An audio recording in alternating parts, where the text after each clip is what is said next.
Hello guys, bersama saya lagi dalam Alright Nopo Channel. So inilah kehebatan daripada YB Rafizi Ramli. Sahabat-sahabat semua, memang tidak boleh dipertikaikan. Walaupun ya banyak ya MP-MP, pemimpin-pemimpin daripada PAS, ya, daripada Bersatu cuba untuk memprovokasi ya YB Rafizi Ramli. Setiap kali memberikan hujah ataupun jawapan di Dewan Rakyat. Tapi hari ini sahabat semua, sebenarnya kita boleh nampak siapa sebenarnya yang dangkal, siapa sebenarnya yang bangang, siapa sebenarnya yang memang tidak punya otak. Ya, siapalah seperti MP Machang dan juga MP BACHOK. Ya, kononnya mereka lah yang paling bijak di dalam Parti Perikatan Nasional PAS dan Bersatu ini. Tetapi sebenarnya kalau rakyat menilai di luar sana, mereka umpama hanya ting kosong, pandai bercakap, tapi apabila dibawa berdebat, memberikan idea mereka lah yang kita boleh nampak sebagai idea yang paling bangang, paling bodoh sekali. Adakah menyelesaikan isu inflasi ini kononnya perlu cetak duit dan sebagainya. Itu antara jawapan ataupun kenyataan-kenyataan yang memalukan daripada ahli parlimen pembangkang ini. Jadi sahabat semua, sekali lagi saya mau kita mendengar ya satu pencerahan daripada YB Rafizi Ramli ya semasa dalam satu program ya setahun bersama Kerajaan Madani ya, dan ini adalah sembang santai ya bersama dengan YB Rafizi Ramli. Jadi tanpa buang masa, mari kita dengar ya kenyataan ini. Is the right signaling. And the right signaling that comes with the right pathway yang mana semua stakeholders can come on board. Tapi kalau Kementerian Ekonomi contohnya, walaupun di dalam sektor awam, tugas itu difahami, tetapi kalau kita tidak mengimbangi di antara direction itu dengan early evidence that the approach, the framework is going to work, pun kita ada masalah. Because we live in a digital world where people wants quick results. Attention span is very short. Jadi sebab itu kita terpaksa mengimbangi di antara policy runway with early evidence that if this is done bit by bit, put the blocks and components in the right structure, dia akan membolehkan perubahan dan reformasi ekonomi itu berlaku. Sebab itu juga kita memastikan bahawa sementara kita laksanakan dan ubah dasar itu, beberapa early gains, quick wins boleh dilaksanakan melalui beberapa program-program yang telah pun dibuat oleh Kementerian Ekonomi. Ini contoh-contohnya yang my officers want me to go through one by one. Kalau saya go through one by one ni, kita balik pukul 5 petang boleh sambung tengok bola terus semalam ni. Okay, can we go straight to the details? Baik Yang pertama ialah miskin tegar lah, miskin tegar. Berbeza dengan contohnya Kementerian Pelaburan dan Industri. Fungsi Kementerian Ekonomi ini ialah melihat keseluruhan ekonomi, dan satu masalah yang berpanjangan ialah memastikan kesaksamaan sosioekonomi negara kita. Jadi the issue of abject poverty, hardcore poverty, ini adalah isu utama yang sebenarnya menjadi teras semua pentadbiran daripada 1957. Kita membelanjakan berbilion-bilion ringgit setiap tahun untuk memastikan kesaksamaan dan mengurangkan disparity dalam masyarakat kita. Tapi kita akan terus berhadapan dengan kumpulan-kumpulan yang dia miskin, miskin tegar. Dan miskin tegar dari segi penakrifan kita ialah isi rumah yang pendapatannya di bawah RM1,198. Macam mana kita dapat RM1,198? Ini adalah pendapatan paling rendah untuk memastikan dia cukup makan, dia boleh sewa rumah, dia ada sedikit untuk pengangkutan dan utility. Next. Baik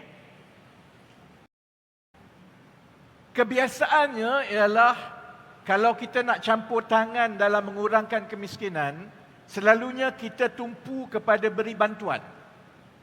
Ada bantuan, kebanyakannya ialah bantuan tunai. Sementara itu boleh membantu, tapi kita juga kena pastikan selain daripada bantuan-bantuan yang sedia ada ini, kita membina satu ekosistem penjanaan pendapatan. Because what you want to do is to put them into an ecosystem that they can graduate out of poverty. Kalau tidak, you continue to give, dan kalau kita tidak berhati-hati, dia akan mula menjadi pergantungan. That's the thinking behind IPR. Jadi kita melihat beberapa masalah pokok dalam membasmi kemiskinan. Pertama, risiko perniagaan dalam setiap aktiviti menjana pendapatan tu is real. Kalau kita hanya bagi dia nak ambil 20,000, ambil gerai dan pergi berniaga. Sementara dia ada gerai, dia ada modal, tapi untuk berniaga tu tak mudah. Because you require multiple skill sets. Perlukan soal pemasaran, produk, soal pengurusan kewangan. Sebab itu, kalau tidak disediakan satu ekosistem where they can support each other and it is done at the scale, maka dia tak berlaku.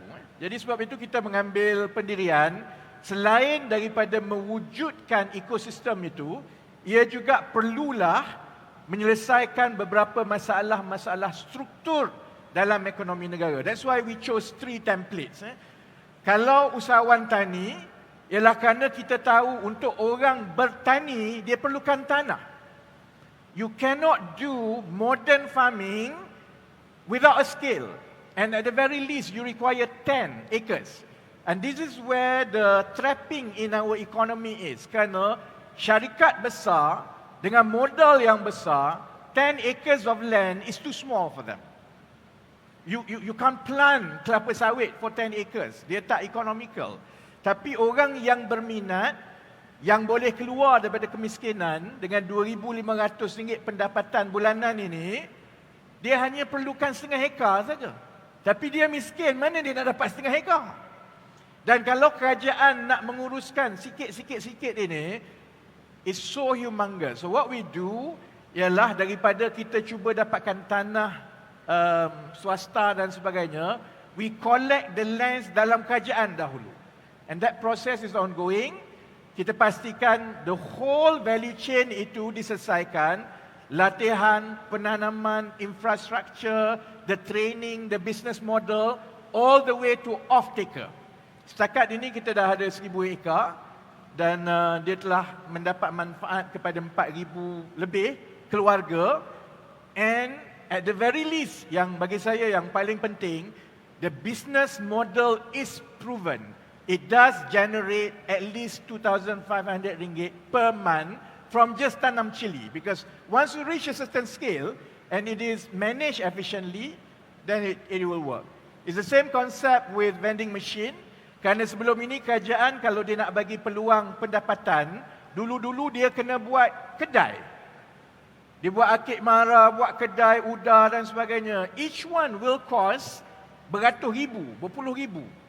And now when urbanization is at the current stage, kita nak cari tempat untuk buat gerai pun payah. Kalau you bagi dia modal saja tapi dia tak ada tempat untuk berniaga pun payah. So the best way is to find how you can access the most strategic location with just a small cost, you open up the whole market. Dan again, record setakat ini, because we monitor on daily basis, rekodnya ialah it can reach up to RM4,000 a month, on average RM4,000. Ada penerima yang daripada B40, dia terus jadi T20. Sebab pendapatan bulanan dia 18,000, 16,000. So it's I've noticed how nowadays middle class diversify their investment not just on property. They also put money into income generating machines like this because it does generate sustainable income months after months. Baik. I will move very quickly yang lain-lain itu. That's just, to me, IPR is just a flavor of what I think Kementerian Ekonomi has to be able to deliver. It is not just about setting the direction, the right macro policy intervention, it is also proving that the pilot test works. Selepas itu, then you can start passing it kepada kementerian-kementerian agensi lain. And in that spirit and manner, that's how we isolate structural issues yang kami perlu perubahan. Dan satu perkara yang paling mendesak dalam negara kita ialah soal cost of living. While you can manage in terms of building the supply capacity, trying to inject more competition in the supply, there's only one side of the coin. The other side of the coin is always about income. Dan kalau sebelum ini, I know ada wakil syarikat besar, the employer, majikan dan sebagainya. Kalau kita bercakap pasal gaji, for the longest of time, we will argue. Majikan akan kata, we are paying what the market is. Pekerja akan kata gaji tak cukup. Sebab itu antara perkara pertama yang kita buat is to get a confirmation about where exactly is our salary for our employees, then compare and benchmark with the rest of the world. Ini adalah statistik setiap orang pekerja formal di Malaysia. How do we get it? You get it daripada EPF, you get it daripada Pekeso, you get it daripada ARB. And more than 2 million rakyat Malaysia, gajinya bawah RM2,000. I don't think anyone can argue anymore bahawa sebenarnya gaji kita memang rendah. Ini yang formal sector ni. Ini tak masuk lagi yang informal sector yang kais pagi, makan pagi. So, the decision that we have to make as a government, do you just allow it seperti itu? Kerana if you leave it to the market, after about 30-40 years, this is the result. Kita sudah ada beberapa dasar yang lepas, tapi dia juga ada unintended consequences. If you look at this, dengan pengenalan gaji minima, sementara dia menaikkan lantai gaji untuk pekerja paling tidak berkemahiran, it also cause wage compression. Sebab itu kita tengok gaji permulaan siswaza dia lebih rendah berbanding 2019.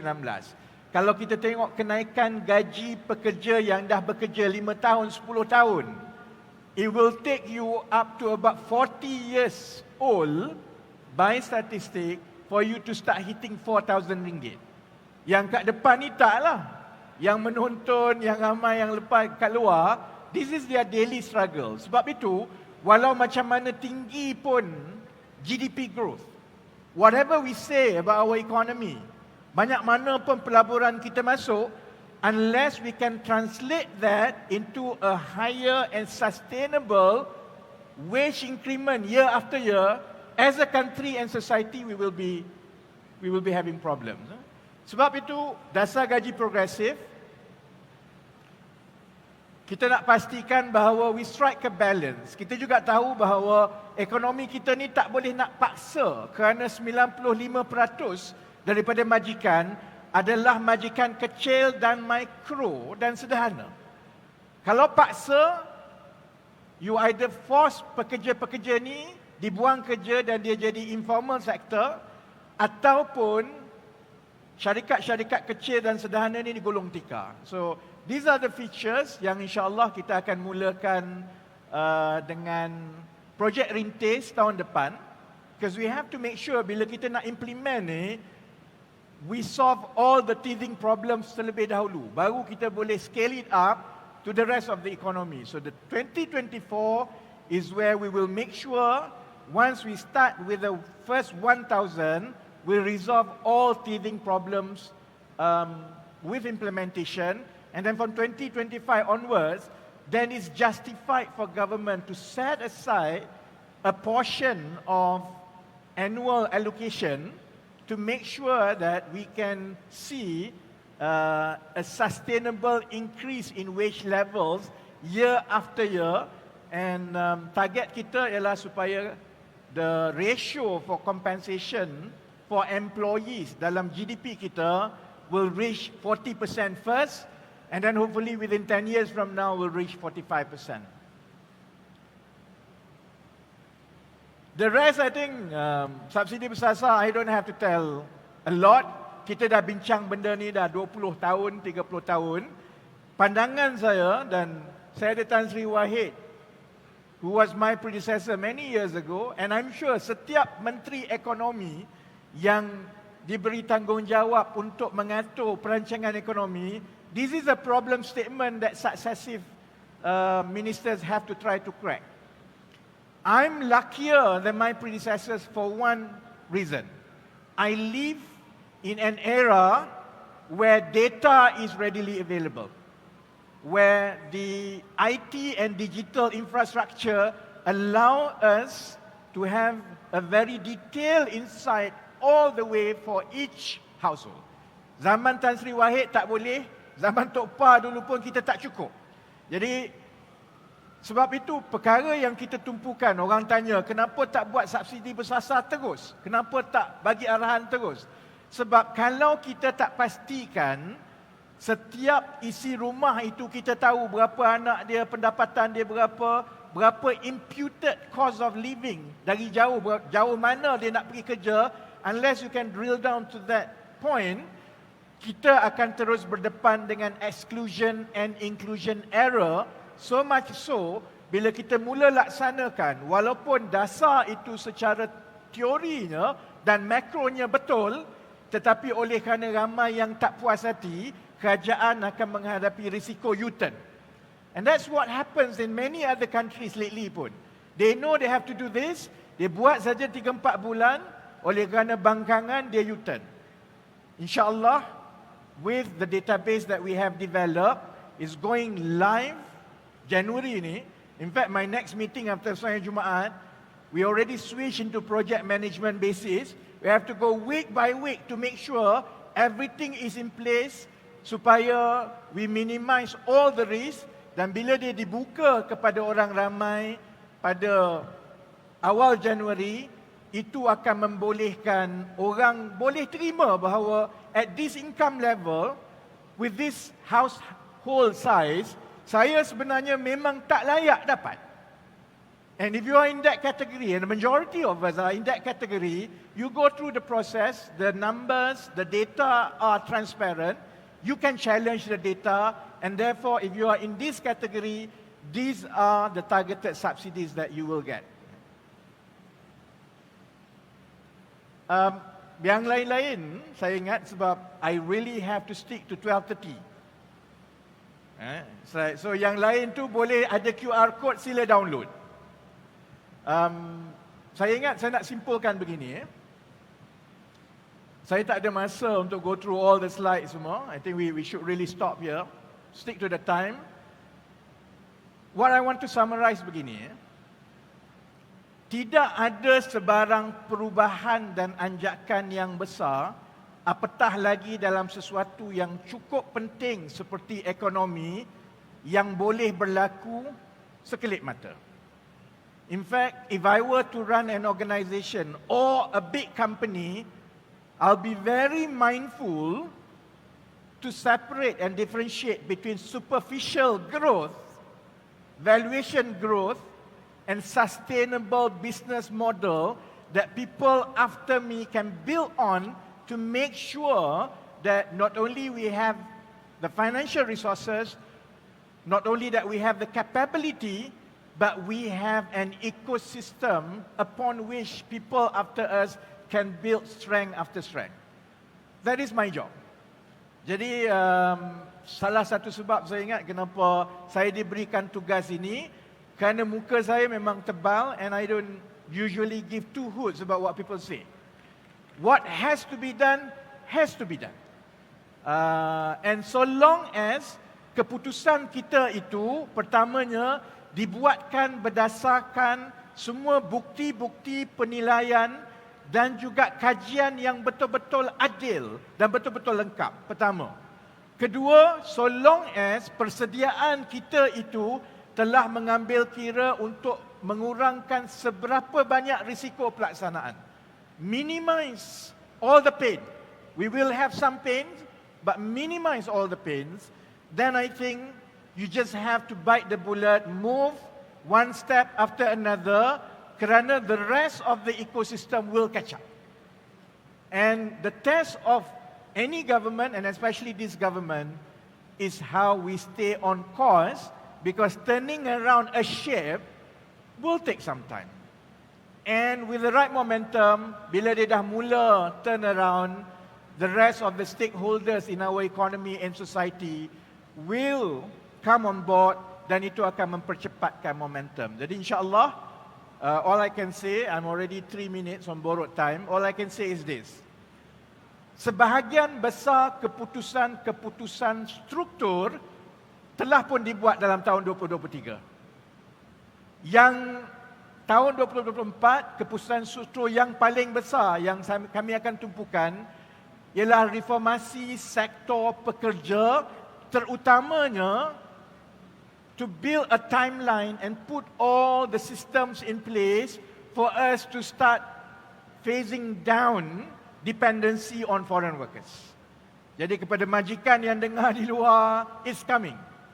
It's just that saya tak yakin dengan hanya satu arahan perkara itu akan berlaku. What we need to do is to build all the support system terlebih dahulu, then you can turn the button on.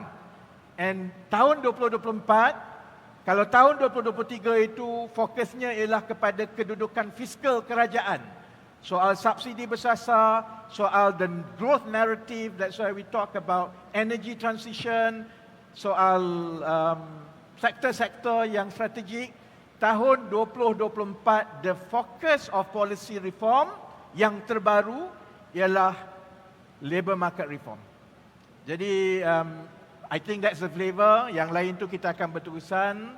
Thank you very much. Terima kasih banyak-banyak. The job is ongoing. There will be people after me, people before me. Nothing is done by a single administration. Nothing is done by a small group of people. It takes the whole country to move this ship together. And I hope that is the spirit that kita maintain dalam 2024.